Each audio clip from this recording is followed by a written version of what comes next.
আমাদের পিতা হচ্ছেন আদম আলাইহিস সালাম, যিনি বানর ছিলেন না, মানুষ ছিলেন। এক। আর 2 নাম্বার, আমরা এই দুনিয়াতে বিবর্তনবাদের মধ্য দিয়ে আসি নাই, সরাসরি জান্নাত থেকে আসছি। আল্লাহ পাক আদম আলাইহিস সালামকে জান্নাত থেকে দুনিয়াতে পাঠিয়েছে, জান্নাত থেকে সরাসরি দুনিয়াতে পাঠিয়েছে। বরং কোরআন এর উল্টা কথা বলেছে। কি কথা? কোরআন সূরা বাকারায় বলছে একটা জাতি ছিল, তার নাম বনু ইসরাইল। কি নাম? এই বনু ইসরাইলের মধ্যে একটা দলকে আল্লাহ পাক বলেছিলেন শনিবারের দিনে মাছ ধরবে না। কি বলেছেন? শনিবারে, এই যে সাগর আছে আপনাদের মনে করেন, এই শনিবারে মাছ ধরবে না।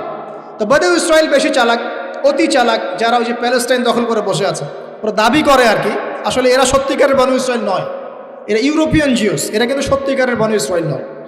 এখন এরা অতি চালাক, মাছ ধরে নাই, কিন্তু মাছ ধরার বাদ দিয়ে রাখছে। মাছ আসে, বাদ দিয়ে রাখি, পরে ধরব। এই পাপের কারণে, এই সীমা লঙ্ঘন করার কারণে সূরা বাকারা এবং সূরা আরাফে আল্লাহ পাক বলেছেন ওই মানুষগুলোকে আল্লাহ পাক বানর বানিয়ে দিয়েছে। তাহলে মানুষ থেকে বানর হয়েছে এই দলিল কোরআনে আছে, পড়ে দেখেন। মানুষ থেকে যে বানর হয়েছে এই দলিল কোরআনে আছে, সূরা বাকারায় আছে, সূরা আরাফের মধ্যেও আছে। শনিবারের সীমা লঙ্ঘন করার কারণে এই অপরাধ, এই পরিণতি আল্লাহ পাক কিছু মানুষকে দিয়েছে। তারা এখনো জীবিত আছে কিনা আমরা জানি না, ওদেরকে আল্লাহ পাক মেরে ফেলেছেন না বেঁচে আছে আমরা এগুলো জানি না, কারণ কোরআন এগুলো নিয়ে কথা বলে নাই। এতটুকু কোরআন বলেছে। তবে এখনও কিন্তু বহু বাইরের মানুষ আকৃতির প্রাণীকে আল্লাহ পাক ভেতর থেকে বানর বানিয়ে দিচ্ছেন না। এটা নিয়ে একটা কথা বলতে চাই, সেটা হলো কিয়ামতের আগে আগে আরও কিছু মানুষকে আল্লাহ পাক কিন্তু শূকর এবং বানরে পরিণত করবে। এই হাদিসটা কি জানেন?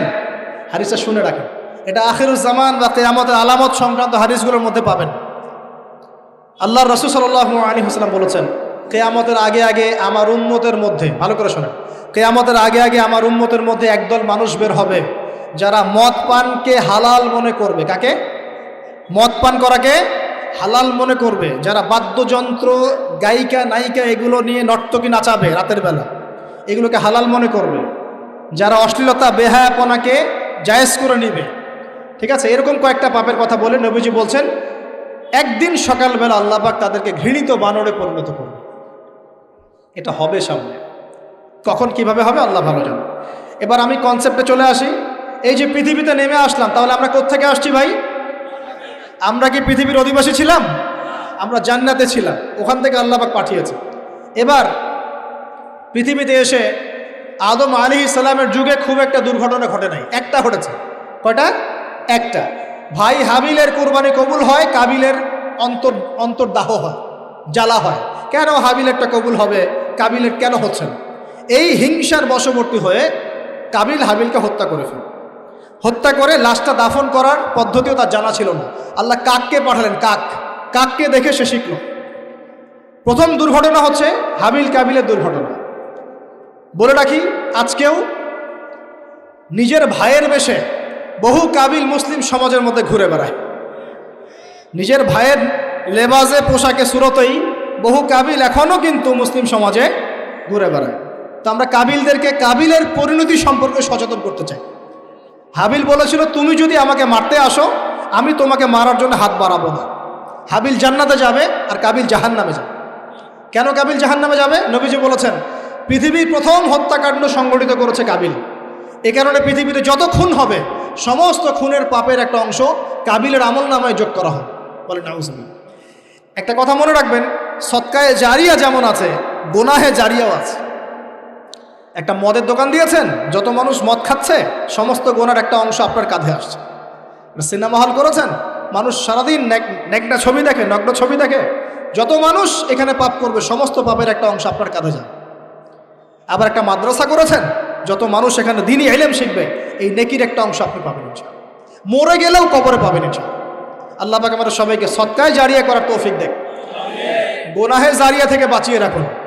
খুব খেয়াল রাখবেন, আল্লাহ পাক আমাদের হেফাজত করুন বলি আমি। এবার ওই যুগ শেষ, নূহ আলাইহিস সালামের যুগ। এই যুগে আল্লাহর একই সুন্নত। নূহ আলাইহিস সালাম 950 বছর দাওয়াত দিলেন, 40টা বা 80টা পরিবার ইসলাম কবুল করেছে, বাকিরা করেন। যারা করে নাই আল্লাহ পাক তাদেরকে ডুবিয়ে মারলেন, যারা করেছে আল্লাহ পাক উদ্ধার করলেন। সোজা কথা, আজকে সারা পৃথিবীতে যত মানুষ আমরা বেঁচে আছি না, আমরা কোনো না কোনোভাবে ওই 80 পরিবারের সদস্য। আমরা ভাই ভাই বা আমরা ওই ফ্যামিলি, 80 ফ্যামিলির অন্তর্ভুক্ত। কীরকম করে? নূহ আলাইহিস সালামের 4 সন্তান ছিল। কয় সন্তান? এক সন্তানের নাম হচ্ছে হাম। কি নাম? হাম। হাম ছিল একটু কালো বর্ণের। হামকে দিয়ে আফ্রিকার কন্টিনেন্টে যত মানুষ দেখছেন ব্ল্যাক স্কিনের, কালো স্কিন, এরা সবাই হামের বংশধর। মজা না বিষয়টা? মানুষের অস্তিত্ব পৃথিবীতে, ইতিহাস, এগুলো খুব ইন্টারেস্টিং টপিক। ইতিহাস পড়তে থাকলে আপনি ডুবে যাবেন। কত কি যে বিশ্বে হয়েছে আর কত কিছু হবে সামনে, সুবহানাল্লাহ। তখন আপনার অস্তিত্ব জানান দিবে যে আমি কত ক্ষুদ্র, মহাবিশ্ব কত বড়, আল্লাহ কত বড়, কত সময় চলে গেছে আর আমি এই সময় কি করছি। এক ভাইয়ের নাম শাম। এই শামকে কেন্দ্র করে এই আরবের যে মানুষগুলো আছে, আরব, অ্যারাবিয়ান, এরা শামের বংশধর। আরেক ভাইয়ের নাম ইয়াফাস। কি নাম? ইয়াফাস। ইয়াফাসের বংশধর হচ্ছে পশ্চিমারা, মানে রোমক যারা, তারা। আরেক ভাইয়ের নাম ছিল কেনান। কি নাম? কেনান। এ ইমান নিয়ে আসে নাই, ওই যে প্লাবনে ডুবে মরে গেছে। মরে যাওয়ার পরে আদম আলাইহিস সালাম বলেছিল, আল্লাহ আমার পরিবারের অন্তর্ভুক্তকে মাফ করে দাও। আল্লাহ বলেছেন, লাইসা মিন আহলিক, সে তোমার পরিবারের কেউ না। নবীর সন্তান হয়েও, নবীর সন্তান হওয়ার পরেও ইমান না আনার কারণে সে জাহান্নামে গেছে। আর আমরা আর কি এমন মানুষ, অমুক আলেমের সন্তান, অমুক বক্তার সন্তান, হ্যাঁ, অমুক পীরের নবাবজাদা, অমুক তমুক, এইসব বড়াই করে লাভ নেই। আমল, আকীদা, ইমান যদি ঠিক না থাকে, আমাদের বংশ পরিচয় আমাদেরকে বাঁচাতে পারবে, আমাদের দেশ, জাতীয়তাবাদ, বর্ণ বাঁচাতে পারবে। যার যার কবরে তাকে তাকে যেতে হবে। নিজের আমল নিয়ে ফিকির করেন, নিজের কবর নিয়ে ফিকির করেন, অন্যের দিকে চোখ দেওয়া বন্ধ করেন, আগে নিজের কবর ফিকির করেন। আল্লাহ পাক সবাইকে তৌফিক এনায়েত করুন বলি। যারা বুদ্ধিমান তারা নিজেকে নিয়ে ব্যস্ত থাকে, যারা অহংকারী, উদ্ধত, এরা মানুষের পিছনে পড়ে থাকে। আল্লাহ পাক আমরা সবাইকে নিজের চেহারা আয়নায় দেখার তৌফিক দান করুন। হ্যাঁ প্রিয় ভাইরা, নূহ আলাইহিস সালামের যুগ চলে গেল। 950 বছর দাওয়াত দেওয়ার পরে এই পরিণতি হয়েছে। এরপরে আসছে ইব্রাহিম আলাইহিস সালামের সময়। আল্লাহ পাক তাকে উদ্ধার করেছেন, অগ্নি পরীক্ষা থেকে বাঁচিয়েছেন, নমরুদকে আল্লাহ পাক ধ্বংস করেছেন। আল্লাহ পাক এরপরে এনেছেন আদ জাতি। আদ জাতির হুদ আলাইহিস সালাম এবং তার অনুসারীদেরকে আল্লাহ পাক বাঁচিয়েছেন, বাকিদেরকে ধ্বংস করে দিয়েছেন ঝড় দিয়ে, বায়ু প্রবাহ দিয়ে। সামুদ জাতি এসেছে, সামুদ জাতিকে আল্লাহ পাক ধ্বংস করেছেন বজ্রপাত দিয়ে, বিদ্যুৎ দিয়ে। আর সালেহ আলাইহিস সালাম এবং তার অনুসারীদেরকে বাঁচিয়ে দিয়েছে। ফেরাউনের যুগ এসেছে, আল্লাহ পাক মূসা আলাইহিস সালাম এবং বনু ইসরাইলকে বাঁচিয়েছেন, ফেরাউনকে ডুবিয়ে মেরেছেন লোহিত সাগর। ঈসা আলাইহিস সালামের যুগ আসছে, একই সুন্নাত। ঈসা আলাইহিস সালামকে আল্লাহ পাক শুধু রক্ষাই করেন নাই, নিজের কাছে উঠিয়ে নিয়েছেন। সুবহানাল্লাহ। তিনি আবারও আসবেন পৃথিবীতে ইনশাআল্লাহ। যতদিন না তিনি আসছেন এবং এই পৃথিবীতে 40 বছর রাজত্ব না করছেন, কিয়ামত হবে না ইনশাআল্লাহ। যতদিন পর্যন্ত ঈসা আলাইহিস সালাম আবার ব্যাক না করছেন এবং এই জেরুজালেম থেকে সারা বিশ্বে খিলাফা কায়েম না করছেন, 40 বছর শাসন না চালাচ্ছেন, কিয়ামতও হবে না ইনশাআল্লাহ। এটা সামনে অপেক্ষা করছে। এবং নবী সাল্লাল্লাহু আলাইহি ওয়াসাল্লামের যুগে আবু জাহেল, আবু লাহাব বা সাহেবাদেরকে আল্লাহ পাক ধ্বংস করেছেন, আল্লাহর নবী এবং সাহাবীদেরকে আল্লাহ পাক সম্মানিত করেছেন। আপনি কি পুরো হিস্ট্রির মধ্যে একটা সুন্নত দেখতে পাচ্ছেন, কমন সুন্নত? কি সুন্নত? প্রত্যেক যুগে যুগে যারাই আল্লাহর ওই যে বিধান মেনে চলেছে, সমকালীন নবী রাসূলদের আনুগত্য করেছে, আল্লাহ পাকের আনুগত্য করেছে, আল্লাহ পাক তাদেরকে উদ্ধার করেছেন দুনিয়াতেও পরকালে। প্রত্যেক যুগে যুগে যারাই আল্লাহকে মানে নাই, রাসূলকে মানে নাই, আল্লাহর আসমানি কিতাবকে মানে নাই, বিরুদ্ধাচরণ করেছে, কুফরি করেছে, শিরক করেছে, আল্লাহ পাক সবাইকে ধ্বংস করে দিয়েছেন, কারো কোনো পরোয়া করে না। এই সিলসিলা আজও অব্যাহত আছে, আগামীতেও থাকবে ইনশাআল্লাহ। এখন আমরা যারা এখন বেঁচে আছি, আমরা নবী সাল্লাল্লাহু আলাইহি ওয়াসাল্লামের ইন্তেকালের প্রায় 1450 বছর পরের মানুষ। আল্লাহর নবী এসেছেন এমন সমাজে, যে সমাজে শিরকের পাপ চলছে, সুদের পাপ চলছে, দুর্নীতি চলছে, আপনার কন্যা সন্তানকে জীবিত হত্যা করা হচ্ছে, আপনার মাদক দ্রব্যের সয়লাভ চলছে, মেয়েদের অধিকার দেওয়া হচ্ছে না, হ্যাঁ, গোত্রীয় হানাহানি চলছে। ওই সমাজটাকে তিনি 23 বছরের মধ্যে পাল্টে ফেললেন। কত বছর? 23 বছর। কিভাবে পাল্টালেন? উত্তর, তিনি প্রথমে জ্ঞানের চর্চা করেছেন। কিসের চর্চা? জ্ঞানের। আল্লাহ পাক প্রথম ওহী নাযিল করেছেন, ইকরা বিসমি রাব্বিকাল্লাযী খালাক, পড়ুন আপনার রবের নামে যিনি আপনাকে সৃষ্টি করেছেন। নবী সাল্লাল্লাহু আলাইহি ওয়াসাল্লাম, সাহাবীগণ কোরআনের 6টা হক আদায় করেছেন। কয়টা হক? 6টা। তারা কোরআন পড়া শিখেছেন। আমরা সবাই কোরআন পড়া শিখবো তো ইনশাআল্লাহ? তারা কোরআনের অর্থ শিখেছেন। আমরা কোরআনের অর্থ শিখবো তো ইনশাআল্লাহ? তারা কোরআনের আদেশগুলো মেনেছেন। আমরা কোরআনের সব আদেশ মানবো তো ইনশাআল্লাহ? তারা কোরআনের সমস্ত নিষেধগুলো বর্জন করেছেন। আমরা নিষেধ বর্জন করবো তো ইনশাআল্লাহ? তারা কোরআনের দাওয়াত মানুষের কাছে পৌঁছে দিয়েছেন। আমরা কোরআনের দাওয়াত দিব তো ইনশাআল্লাহ। এবং 6 নাম্বার, তারা কোরআনের বিধানগুলোকে বাস্তবায়ন করেছেন। আমরাও বাস্তবায়নের চেষ্টা করব তো ইনশাআল্লাহ। এই 6টা হক আদায়ের ফলে 23 বছরের ব্যবধানে জাহেলি মক্কা একদম সোনালী মক্কায় পরিণত হয়েছে। 23 বছর পরের মক্কায় আপনি কোনো সুদ পাবেন, কোনো শিরক পাবেন, কোনো মূর্তি পূজা পাবেন, কোনো মেয়ের অপমাননা পাবেন, কোনো জেনা, কোনো ব্যভিচার, কোনো ধর্ষণ, কিচ্ছু পাবেন? 23 বছর পরের মক্কায় কোনো পাপ পাবেন না। কিভাবে সমাজ পরিবর্তন হলো? এই কোরআনের হক আদায়ের মধ্য দিয়ে হয়েছে, নবীর সুন্নাত প্রতিষ্ঠার মধ্য দিয়ে হয়েছে। এরপর কি থেমে গিয়েছিল? উত্তর না। এরপর আবু বকর সিদ্দিকের যুগ এসেছে, প্রায় 2 থেকে 2.5 বছর তিনি শাসন কার্য চালিয়েছেন। ওই যুগে কি মানুষ আবার খারাপ হয়ে গিয়েছিল? উত্তর না, বরং ইসলাম আরও বেগবান হয়েছে আলহামদুলিল্লাহ। এরপর এসেছে ওমর রাদিয়াল্লাহু আনহুর যুগ। কত বছর?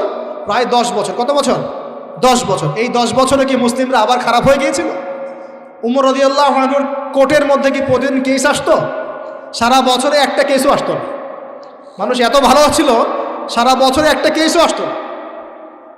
বরং যারা রাষ্ট্রীয় পর্যায়ে দায়িত্বশীল ছিল তারা এসে বলতো যে আমাদের ভাতাগুলো বন্ধ করে দেন, বসে বসে বেতন নিব কেন, কোনো তো কেসই আসে না, বসে থাকবো কেন? এরকম সমাজ ছিল। একজন ব্যক্তি খুঁজে পাওয়া যেত না যে নামাজ পড়ে না, একজন মুসলিম পাওয়া যেত না যে জাকাত দেয় না সামর্থ্য থাকলে, এমন মুসলিম খুঁজে পাওয়া যেত না যে কোরআন পড়তে জানে না, হাদিসের চর্চা করে না, যে দাওয়াতি কাজ করে না, যে আল্লাহর পথে দাওয়াত এবং জিহাদে আত্মনিয়োগ করে না, এমন মুসলিমই খুঁজে পাওয়া যেত। এরপরে আসলো উসমান রাদিয়াল্লাহু আনহুর যুগ। ওই যুগে ফিতনা শেষের দিকে সৃষ্টি হওয়া শুরু হল। কোন বিষয়কে কেন্দ্র করে? কোরআন সংকলনকে কেন্দ্র করে ফিতনা সৃষ্টি হল। আতাতায়ীদের, বিদ্রোহীদের হাতে উসমান রাদিয়াল্লাহু আনহুকে নির্মমভাবে শাহাদাত বরণ করতে হয়েছে। তিনি প্রায় 12 বছর শাসন কার্য চালিয়েছেন। ইসলাম আরও এগিয়ে গেছে। এরপর এসেছে আলী রাদিয়াল্লাহু আনহুর যুগ। আলী রাদিয়াল্লাহু আনহুর খেলাফতে ওই উসমান রাদিয়াল্লাহু আনহুর ঘটনাকে কেন্দ্র করে, হত্যাকাণ্ডকে কেন্দ্র করে মুয়াবিয়া রাদিয়াল্লাহু আনহু এবং আলী রাদিয়াল্লাহু আনহুর মাঝখানে একটা ব্যাটল, একটা যুদ্ধ হয়ে গেছে। এর নাম হলো সিফফিনের যুদ্ধ। কিসের যুদ্ধ? সিফফিন। যাই হোক, এক পর্যায়ে আলী রাদিয়াল্লাহু আনহুকে এরকম বিদ্রোহীদের হাতে, খারেজিদের হাতে শহীদ হতে হয়। বলেন ইন্না লিল্লাহি ওয়া ইন্না ইলাইহি রাজিউন। তারপরে হাসান রাদিয়াল্লাহু আনহু অল্প কয়েকদিন শাসন কার্য চালান। তারপর উম্মার ঐক্যের খাতিরে তিনি তার শাসন কার্যের ভারটাকে মুয়াবিয়া রাদিয়াল্লাহু আনহুর হাতে সোপর্দ করে দেন, যা ছেড়ে দিলেন। মুয়াবিয়া রাদিয়াল্লাহু আনহুর সময় থেকে উমাইয়াদের শাসন শুরু হয়। উমাইয়ারা শাসন করেছে প্রায় 132 হিজরি পর্যন্ত। কত হিজরি? 132 হিজরি পর্যন্ত, প্রায় 92 ইয়ার্স, 90-92 বছর তারা শাসন করেছে। এ সময় ইসলাম আরও এগিয়ে গেছে, পিছিয়ে যায় নাই। ফিতনা এসেছে, দমন করা হয়েছে। মুসলিমরা বীর দর্পে বিশ্বের বুকে শাসন কার্য চালিয়েছে। এরপর এসেছে আব্বাসীয়দের খেলাফত। জাব নদীর যুদ্ধে উমাইয়াদের পরাজয়ের পরে আব্বাসীয়রা ক্ষমতায় আসে। তারাও ইসলামকে এগিয়ে নেওয়ার চেষ্টা করছিল, ইসলাম এগিয়ে যাচ্ছিল, জ্ঞান বিজ্ঞানের প্রসার হচ্ছিল। আলহামদুলিল্লাহ, ইসলাম পিছিয়ে যায় নাই, মুসলিমরা পিছিয়ে যায় নাই। সারা বিশ্বে দাপটের সাথে আমরা চলেছি। তারপর আস্তে আস্তে ওই আব্বাসীয়দের পতন শুরু হলো। কাদের হাতে? এই তাতারিদের হাতে, মঙ্গোলিয়ানদের হাতে। মাত্র 40 দিনের ব্যবধানে পুরো বাগদাদের মধ্যে প্রায় 20 থেকে 25 লক্ষ মানুষকে হত্যা করা হয়েছে। বাইতুল হিকমা ধ্বংস করে দেওয়া হয়েছে, লাইব্রেরি ধ্বংস করে দেওয়া হয়েছে, বইপত্রকে নদীতে ফেলে দেওয়া হয়েছে।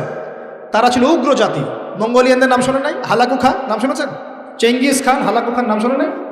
ওদের হাতে মুসলিমদের ব্যাপক দমন পীড়ন সহ্য করতে হচ্ছে। এভাবে যুগে যুগে তারপর ক্রুসেডাররা আসছে। ক্রুসেড 1টা 2টা 3টা ক্রুসেড হচ্ছে। আস্তে আস্তে উসমানীয়দের রাইজিং হয়েছে, ফাতেমি খেলাফত এসেছে, মামলুকদের শাসন এসেছে, এদিকে মোগলরা শাসন করেছে, কর্ডোভার দিকে আব্দুর রহমান তারা শাসন করেছে। মানে এক কথায় সারা বিশ্বে মুসলিম শাসন ছিল। অটোমান এম্পায়ার 1923 এই সময়ের দিকে, 1914 থেকে 1923 এই সময় পর্যন্ত অটোমান এম্পায়াররাই বিশ্বে ছিল। তারপর প্রথম বিশ্বযুদ্ধে যখন তারা রাশিয়ার পক্ষ নেয়, এরপরে ব্রিটেন যখন জয়লাভ করে, এই সময় থেকে মুসলিমদের ডমিনেটেড হওয়ার সময়টা শুরু হয়েছে। তারপরে মুসলিমরা আস্তে আস্তে রাষ্ট্র ভাগ করে ফেলেছে। প্রত্যেক রাষ্ট্র টুকরা টুকরা হয়ে গেছে, ইউনিটি নষ্ট হয়ে গেছে, রাষ্ট্রের ভিতরে বিভিন্ন ফাসাদ তৈরি করে দেওয়া হয়েছে, মুসলিমদের ঐক্য ভেঙে গেছে, ইকোনমি দুর্বল হচ্ছে। সব মিলিয়ে আজকে মুসলিমদের আজকে এই অবস্থা হচ্ছে। আমাদের এখন যুবকরা চিনে না আল্লাহকে, নামাজ পড়তে মানুষ খুঁজে পাওয়া যাচ্ছে না, জাকাত দেওয়ার মানুষ পাওয়া যায় না। রমজান মাসে পার্ট টাইম রোজা রাখে, পার্ট টাইম তারাবি পড়ে, পার্ট টাইম জুমায় আসে, পার্ট টাইম ঈদে নামাজ পড়ে। প্রজন্ম আস্তে আস্তে এই জায়গায় চলে আসছে। আল্লাহকে চিনে না, রাসূলকে চিনে না, ইসলামের হিস্ট্রি জানে না, আমাদের শেকড় জানে না।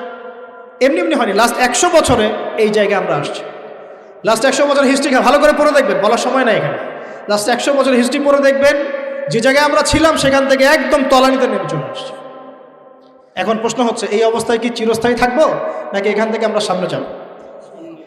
সামনে যে এমনি এমনি যাওয়া হবে না এটা নিশ্চিত। সামনে যাওয়ার জন্য কিছু কাজ এবং ক্রাইটেরিয়া মেনটেন করতে হবে। আমরা জানি এরপরে আসবে ইমামুল মাহদির শাসন, তারপরে আসবে নবী ঈসা আলাইহিস সালামের শাসন, তারপরে দাজ্জালকে মেরে ফেলা হবে।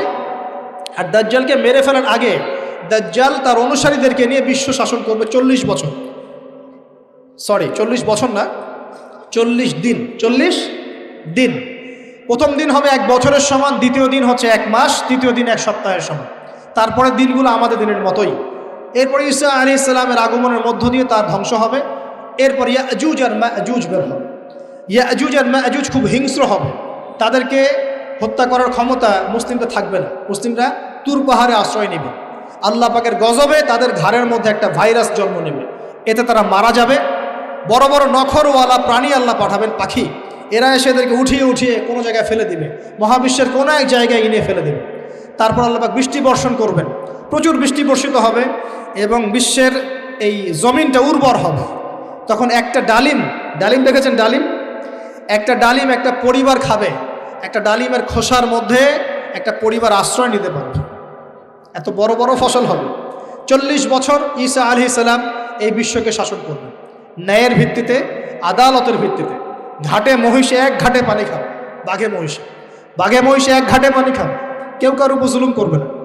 এরপর তার বিয়ে শাদী হবে, সন্তান হবে এবং তার ইন্তেকালও হবে স্বাভাবিকভাবে, এবং তাকে দাফন করা হবে নবী মুহাম্মদ সাল্লাল্লাহু আলাইহি ওয়াসাল্লামের কবরের পাশে, রওজার পাশে। এরপরে মানুষ আবার খারাপ হওয়া শুরু করবে। এতটা খারাপ হবে যে মানুষ রাস্তার মোড়ে মোড়ে জেনা ব্যভিচারে লিপ্ত হবে, না কুকুর শেয়ালের মতো। এই অবস্থায় পশ্চিম দিক থেকে সূর্য উঠবে এবং ব্যবসায়ী ব্যবসা করতে বসেছে, কাপড় খুলেছে, এই কাপড় গুটিয়ে নেওয়ার আগে কিয়ামত হয়ে যাবে। একজন ব্যক্তি পানির বোতল খুলেছে, পানি মুখে দেওয়ার আগেই কিয়ামত হয়ে যাবে। একজন ব্যক্তি বাসা থেকে বের হয়েছে, বাসায় ফেরত যাওয়ার আগে কিয়ামত হয়ে যাবে। উটকে পানি পান করানোর আগে কিয়ামত হয়ে যাবে। ওই সময় তওবার দরজা বন্ধ হয়ে যাবে। এই ইসরাফিল আলাইহিস সালাম সিংহায় ফুঁক দিয়ে দিবেন, মহাবিশ্ব ধ্বংস হয়ে যাবে। আল্লাহ পাক দ্বিতীয় ফুৎকারের মধ্য দিয়ে আবার সবাইকে উঠাবেন এবং এই দুনিয়ার জীবনে আমরা যে কাজগুলো করেছি এর হিসাব আমাদেরকে দিতে হবে। সেদিন যদি আমরা আল্লাহর কাছে প্রত্যেকটা কাজের হিসাব দিতে পারি, কোরআন সুন্নাহর উপর থাকতে পারি, আল্লাহর বিধিবিধান মেনে চলতে পারি, এই কারাগারের জীবনে আল্লাহর বিধান মেনে চলতে পারি, ইনশাল্লাহ যেই জান্নাত থেকে আসছি আবার সেখানে ফিরে যাবো। আর যদি ওই দিন আমরা হিসাব দিতে ব্যর্থ হই, আল্লাহ না করুক, তাহলে ওই ইবলিসের সাথে, তার অনুসারীদের সাথে আমাদের সবাইকে জাহান্নামে থাকতে হবে বলে না। এভাবে হিস্ট্রি শুরু হয়েছে, হিস্ট্রি শেষ হবে। এই দুনিয়া চিরস্থায়ী হবে না, আর আমাদের অবস্থা এমন থাকবে না। এখন শেষ কথা হচ্ছে, এই অবস্থা থেকে উত্তরণের জন্য আমাদের কি করণীয় হচ্ছে? উত্তর, আমাদের প্রথম দরকার জ্ঞান চর্চা। কি দরকার ভাই? জ্ঞান চর্চা। প্রচুর জ্ঞান চর্চা প্রয়োজন, জ্ঞান নাই কিছুই করতে পারবে না। দ্বিতীয় কাজ হলো আমাদের সবার দরকার জানা অনুযায়ী আমল করা। জানা অনুযায়ী আমল করা, যে যত বেশি জানি আমল করার চেষ্টা করি, আল্লাহ পাক তৌফিক দান করুন। এরপর দরকার আদর্শ পরিবার গড়ে তোলা। পারিবারিক আদর্শ সুন্দর হলে পরে সমাজটা সুন্দর হবে ইনশাআল্লাহ। আল্লাহ পাক আমাদের সবাইকে আদর্শ পরিবার গড়ার তৌফিক দান করুন। দিনদার মেয়েকে বিয়ে করবেন, দিনদার ছেলেকে বিয়ে করবেন, অল্পে তুষ্ট থাকবেন, পরিবারের বিষয়ে সবর করবেন এবং সন্ততিদেরকে মানুষ করে যাওয়ার চেষ্টা করবেন। এরপর দরকার আমাদের হালাল রিজিক। সবাই যদি হালাল রিজিকে সন্তুষ্ট থাকি, সমাজের মধ্য থেকে অন্যায় এমনি অটোমেটিক কমে যাবে ইনশাআল্লাহ। প্রত্যেকটা কাজ করার আগে চিন্তা করব কিভাবে করলে হালাল হবে, কিভাবে করলে হারাম হবে।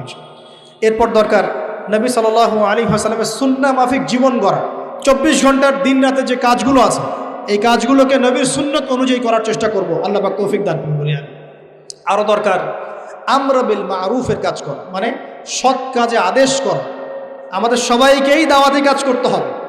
একজন দুজন করবে, বাকিরা করবে না এমন নয়, সবাইকেই পার্ট টাইম হলেও দাওয়াতি কাজ করতে হবে। নামাজ আপনি পড়ছেন, নামাজের দাওয়াত দেন।